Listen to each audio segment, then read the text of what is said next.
Hello, my name is Gemma Edwards. I'm a lecturer in the Sociology department at the University of Manchester. I teach a third-year undergraduate module called Power and Protest about social movements, and I'm also the convener of the Sociology dissertation module. We currently have 65 students doing a sociology dissertation.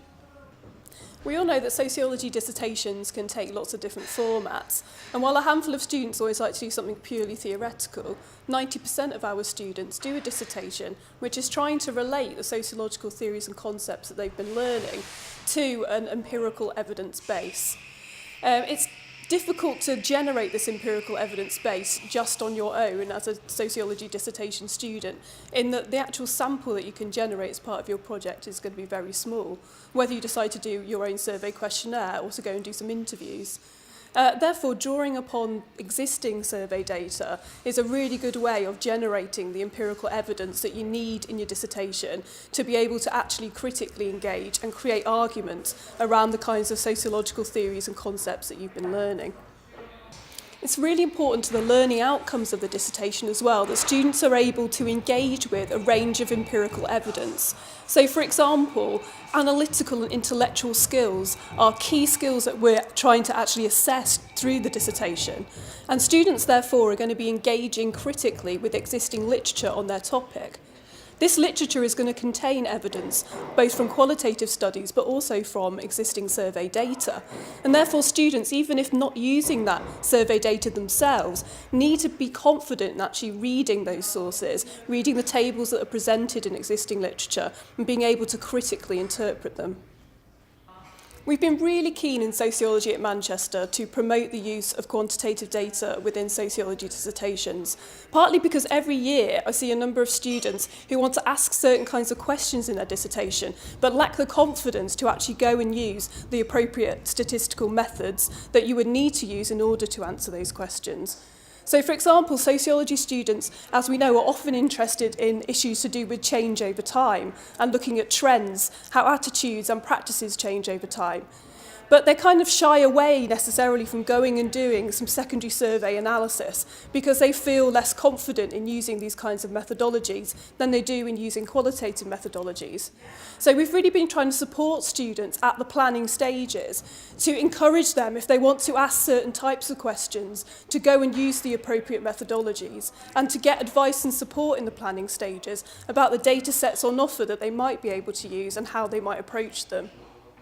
We also really want to encourage students to go and draw upon the fantastic range of survey data sets that are actually available to them at the university. And again, this is where students can lack confidence in actually trying to find out about these data sets and which ones you might be able to use to answer certain types of questions. So one of the things that we've been doing as well is to offer expert advice about data sets to students to go and consult in the planning stages of their project.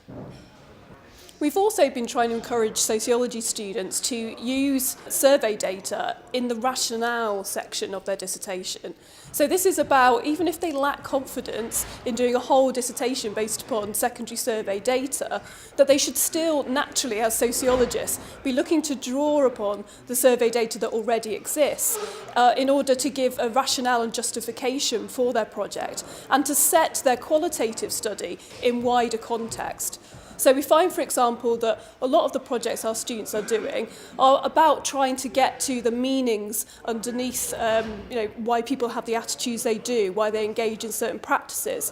And there's a wealth of survey data that exists on a national level that can help set their interview project, which might only interview 6 to 8 people, in that wider context of what those attitudes and practices are actually like on a national level. The ways we've been trying to encourage students to actually go and consult survey data and to use it in these early rationale stages of the dissertation are by getting them to use really user-friendly interfaces that you can find on the internet to help them access survey data themselves and to search it themselves on their own terms. So, for instance, the really user-friendly interface for the British Social Attitude Survey has been a key survey data set that we've been pointing students towards. And through this website, they can actually search the types of questions that have been asked. They can search particular years that they're interested in or over a period of time. And they can actually create cross-tabulations and their own tables really quickly and easily. And we found that this has really built student confidence in actually going and finding some survey data for themselves and not relying just upon the statistics that they find within already published sources. Because actually, once you have had an article published or it's come out in a book, a lot of the statistical data is not the latest data, it's quite dated. And actually, by having these very user-friendly ways in which students could go and find their own data, it's really encouraging them to use data within the rationale section of their dissertation.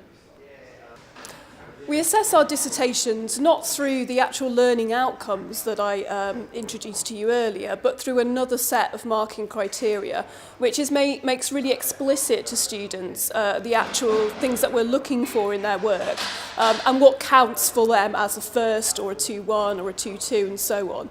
And really what distinguishes between a 2-2 and a 2-1 in terms of the dissertation is the extent of knowledge and understanding of the topic and of the literature on it, the way in which the dissertation is structured, the kind of clarity that the student can get in their writing, but also the kind of level of critical and analytical engagement with the subject. And again, that's really what distinguishes between the 2-1 and the first class. And I think within the first class answers, we're really looking for a high level of critical and independent thinking on the project. And that, again, is where the use of survey data, quantitative data can really help a student. Because one of the things they find most difficult, actually, is coming up with arguments of their own in relationship to topics, in relationships to the theories that we've been teaching them. And we find that lower down the marking scheme, students are very confident in telling us about all the theories and outlining them and what the strengths and weaknesses are, but they find it difficult to move beyond that to actually construct their own arguments. And one of the things that we found has been beneficial to our students in using survey data is it gives them a way in to critiquing theories. It gives them a way to make what is quite abstract grounded and to come up with different angles at which they might actually critique theories themselves. So the marking criteria are made very explicit to students, and there are lots of places within this criteria that by drawing upon quantitative data, they can improve their assessment levels.